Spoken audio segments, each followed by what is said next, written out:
Hey, what's going on, everybody? This is JohnJake Baseball on the mic here, coming at you with the Season 2 USBL World Series between the Minnesota Ducks and the San Francisco Seals. We take a look at the stats for both teams, as we should have a fantastic World Series for you guys. So it's going to be some great content to look forward to in this episode. Should be a good one. So make sure you smash that like button, hit subscribe if you're new as we get this underway with a huge hit from Fernando Tatis Jr. as he's going to round second, get himself to third base as we get into the top of the fourth inning. And just like that, we see the very first run scored in the USBL World Series. It's going to go to the Minnesota Ducks as Tatis is going to be able to get himself home as well, thanks to a sacrifice fly from Ramon Laureano. And the Minnesota Ducks will go ahead and take an early 2-0 lead here as Tatis Jr. he's back at the plate once again and getting a little bit of help. Looks like Thad Gonzalez able to get the steal. In a 2-0 lead for Minnesota here, as we might see a run score, but Gonzalez, he tried to get home. He's going to end up being gunned down.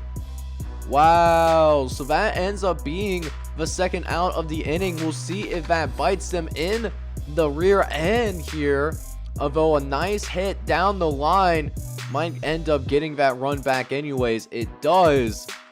But wow, what a heads-up play by the pitcher, Nathan Olivaldi, to prevent a run from being scored. As we do jump into the top of the sixth inning, still another base hit down the right center field. It almost makes it all the way out to the wall, as Victor Reyes was able to go ahead and field this ball. And it looks like Randall Polison does drive in yet another run, and Minnesota will go ahead and take an early, well, I wouldn't say early, but definitely at least a 4-0 lead. Make that 5-0 as Fernando Tatis Jr. does end up going deep. And San Francisco will end up going to the bullpen. Ernest Cabrera coming into the game has 9 innings pitched here during the course of this USBL postseason. Been doing pretty well for the most part, but is going to give up yet another huge hit once again. And that ends up being a double for the young batter, as Randall Polson back at the plate once again, as he gets the 0-0 delivery, and it goes right up the middle. Ernest Cabrera was not able to field this baseball, and that's going to also drive in another run. That was Ryan Presley that got across home plate and had that double earlier. Looks like Ernest Cabrera will be okay, but San Francisco will not be okay here for game number 1, as Minnesota, they come out and send a message here in game number 1. They win by a final score of 7-0 here, and they steal game number 1 on the road, and it's a big victory for a team that came from the wild card to get to this World Series. They take a 1-0 series lead. So trying to set a tone. We'll see if Minnesota can follow that up with another great performance here, as we'll go ahead and jump right into game number 2. We're still here in San Francisco, and I wouldn't say it's a must win, but you do not want to go down 2-0 before heading back to Minnesota for for the next 3 games, because it's a 2-3-2 format here for the USBL World Series. As we'll start things off with Victor Reyes at the plate, and it's a no-doubter. And already with more offense generated than what the Seals have been doing in the entirety of game number 1. A solo shot for Victor Reyes to start game number 2, as it will be an early 1-0 lead. Ronald Gruszek, he's going to try to, and get involved in the action as well. He's going to end up not necessarily hitting a home run, but does end up hitting one out to the right center field wall. So Gruszek does get, make this thing a 2-0 lead. Will Willy Adames be able to do the exact same thing, though, as he gets the first. He's going to swing on the first pitch of the at-bat, and that's actually going to flare right there into right field. And Ronald Gushek, he's going to be able to round the bases. Surprising that he was able to get himself all the way home. So a 3-0 lead for the Seals early, but you know, this Minnesota offense came to play, averaging 6.5 runs a game coming into this World Series, you know, over the course of the playoffs. So should be seeing some really good offense really in this series. I'm super pumped for it. That definitely means a lot more action for you guys to go ahead and watch over the course of this World Series, regardless of how long it ends up being, as Garrett Crochet, he is going to strike out swinging. He will, you know, he fell for that inside pitch, unfortunately, and that does end the top of the second inning. So now we'll jump into the top of the third. We'll see Devin Smeltzer getting a little bit warmed up. Now has 2 consecutive strikeouts. We'll see if he can make it 3 in a row, as Fad Gonzalez is at the plate, but we do have a runner stealing first base. That's Gary Waters. He is one of the faster players in the USBL and really hitting 21 miles per hour. You know, it wasn't even like a bad, you know, like pop-up for the catcher, but Gary Waters is just a bad man when it comes to stealing bases. And, you know, steals and walks, they end up haunting, as Ramon Laureano gives the Minnesota Ducks a 4-3 lead here. Although no other runs will score for the Ducks in that inning. Castellanos looking to answer back, and he does! That's a no-doubter of a shot. Everybody just watching and just at an absolute all right now. Castellanos with his second home run of the postseason. He actually hit that absolute bomb in that one as well. That ends up going over 450 feet. Really something amazing to look after, as we see another multi-base hit. That looks like Grushek able to get a hold of that baseball as well, although he will end up being stranded on second base. So this game number 2 has turned into a pretty competitive affair so far, as no one's been able to really establish an edge so far in this game. We'll see if things change here in the top of the 4th inning, as Randall Pullison, he gets a hold of one, and it's gone. Minnesota retaking the lead here with the 4th home run of the postseason for Randall Pullison. We'll see if Garrett Cooper can keep it up, as he's going to send one out into left center field. That does end up dropping right into the gap. Victor Reyes will get it right off the wall, and it will end up being a double for Garrett Cooper. So we will end up seeing a runner in scoring position, as Delvin Smeltzer, he's been down bad so far today. You know, a little more than 3 innings pitch, has already given up 5 runs. It's been a really tough go for Delvin Smeltzer on the mound, as this should very well be run number 6 allowed, as we do end up seeing Josh Donaldson not being able to get that pitch in there. And Delvin Smeltzer's day is going to be done already, so they're going to bring in Nathan Alvaldi for this one. And he is listed as a starting pitcher, but they bring him in as the longer reliever, and they brought him into a big spot to face Fernando Tatis Jr., and he takes care of business, man. Gotta give respect where respect is due. So now we jump into the bottom of the 4th inning, as it looks like Perez thought he had the walk, but instead it's going to be the first strikeout for Ryan Yarbrough, as Josh Donaldson, he gets a hold of one. It gets in, right down the line, actually. It ends up, being, in foul territory, but it did land, on the right side of that marker. So it's a fair ball. Ends up getting ripped for a double, and it puts a runner in scoring position for Seth Beer, as he hits one just barely past Fernando Tatis Jr. Just could not get to it. Could not get a glove on the ball. And now it's just a 1-run game. Seth Beer with a little RBI single before Emmanuel Quase comes in. His 6th appearance of the postseason. Runners on second and third. Paul Goldschmidt, and he's going to end up doing just a little bit of window shopping, as he's going to end up striking out looking. And that does indeed end the bottom of the 4th inning. And the Minnesota Ducks will come with a 6-5 lead. Still hanging on to it by a friend, but Castellanos looking to change that though.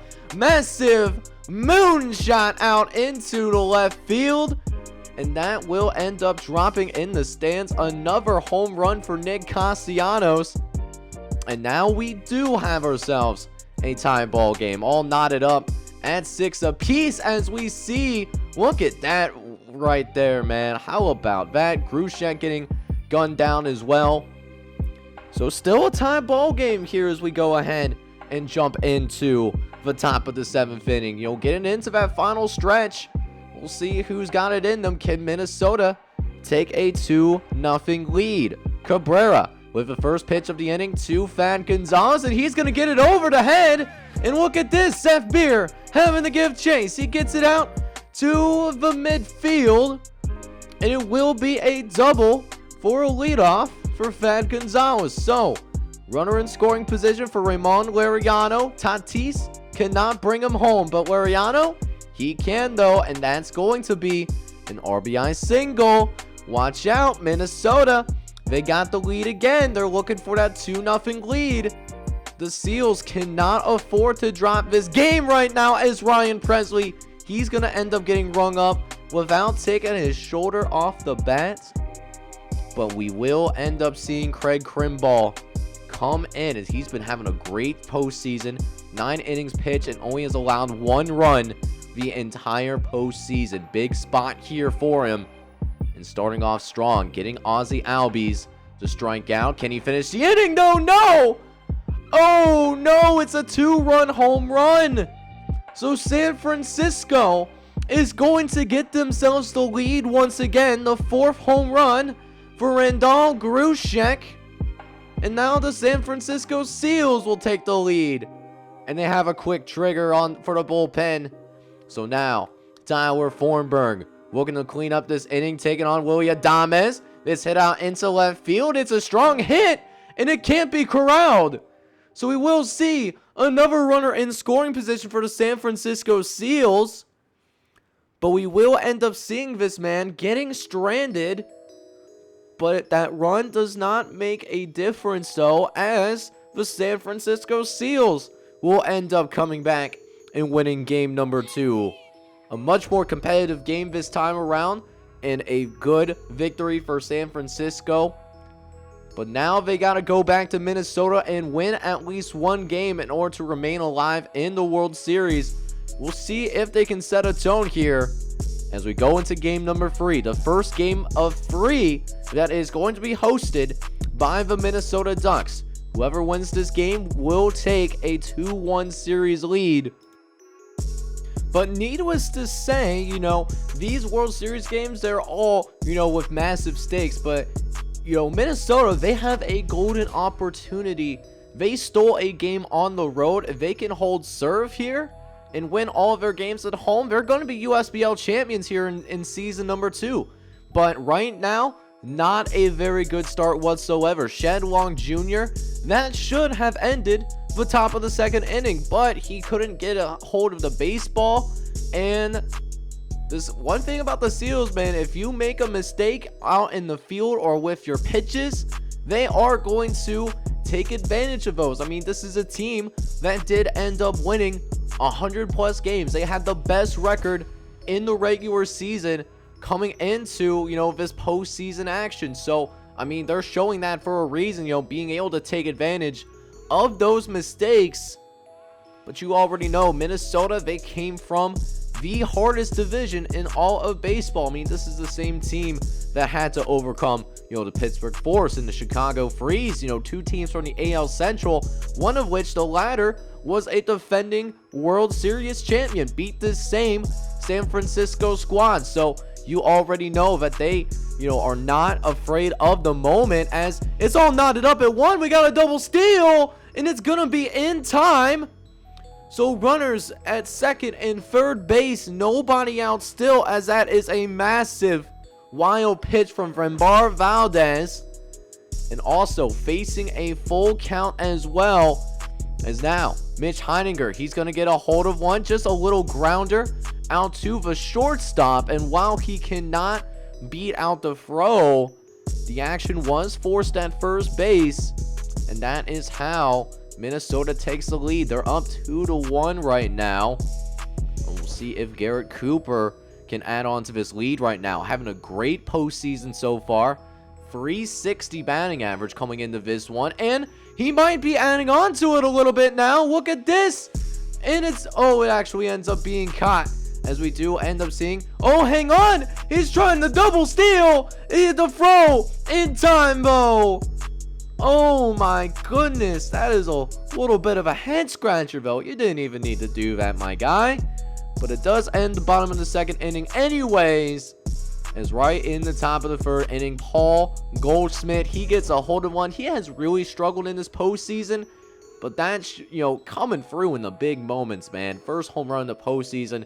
Could not have come at a better time, as it gives San Francisco a 3-2 lead to work with, as we see 2 home runs end up being hit in this inning. Another home run for Nick Castellanos. That's already the 3rd one of this entire postseason so far. So, lots of homers for Nick Castellanos, and if San Francisco wins the World Series, man, you got to be looking at Castellanos here early in terms of winning World Series MVP. But this Minnesota squad, man, might have something to say about it. A run does end up getting itself home. That was Roman Rariano with the RBI single. They're only down by 1 run now, and we will see a little pitcher discussion. The manager going out on the mound, checking up on Framber Valdez.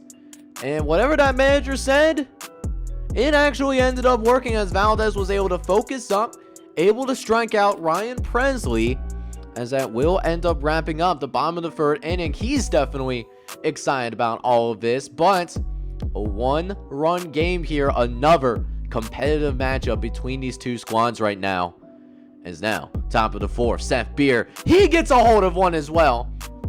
Both teams just going back and forth with the offense. It's like a yo-yo going up and down. That's how back and forth this game has been so far, as it's another solo shot, as Brady Singer, he's been hurting a little bit. He's been struggling in this game, as he gives up yet another base hit.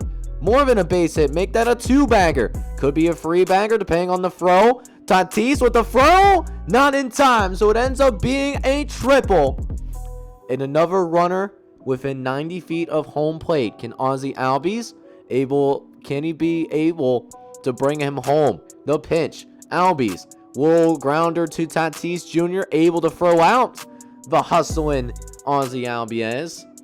But it's another run for San Francisco. They have officially doubled up, and it is a 3-run game as of right now, 6-3. And Paul Goldschmidt comes back to the plate. He just got his first hit of the USBL World Series in his last at-bat. Can he make it 2 hits in a row? Goldschmidt, the delivery. That's deep down the right field. Is it going to end up dropping? It's close, and it's a home run. So after laboring throughout the entire postseason, Goldschmidt hit in his last 2 at-bats, hits 2 home runs in a row. You literally could not make this up. And now Brady Singer's day is already done. We're here in the top of the 4th inning, and the starter has already been pulled. Not a good look. They will bring in Emmanuel Clase, who will come in here and face Nick Castellanos. He tries to also go yard as well, but not deep enough. Ramon Laureano was able to get under that baseball. But now this Minnesota offense needs to get itself at work now, as Mitch Heininger gets ready to go here. 0 for 1 so far on the day so far. Framber Valdez still in the game for the time being, but Mitch Heininger, he gets a hold of yet another pitch, and it's another home run. Lots of home runs here in game number 5. That's the 5th one for Mitch Heininger in this postseason. He also has been hitting a lot of bombs, and with that double down the left field line, next batter, only 1 swing of the bat away from making this a tie game. Gary Waters. Oh, wait a minute. Is it going to drop? It doesn't drop. It ends up being caught in the outfield, but that does end up being a sacrifice fly since that ball was at the very least hit, pretty far, able to have more than enough space for the runner to get himself home. So now a 2-run deficit, making it a 1-run deficit, thanks to the RBI single from Vad Gonzalez, who's a really nice young player, by the way. Watch out for him. Might be a potential all-star someday, but Tatis, the big money guy, he can't do it. He does a little excuse me swing, and he's just going to excuse himself to the dugout. He just struck out to end the 4th inning. So definitely a lot going on here as we jump now into the top of the 5th inning. Now a 1-run game, but it quickly becomes a 2-run game, though, as Ramon Laureano, he cannot do anything about it. First home run of the entire postseason for Salvador Perez. I believe he won the Silver Slugger Award for the catcher position. Been a slower postseason for him as well, but almost had himself a double play. If he was able to get that double play off, another run wouldn't have scored, but now for the first time we see the Seals with double-digit runs in the World Series. First team to achieve that here in year number 2.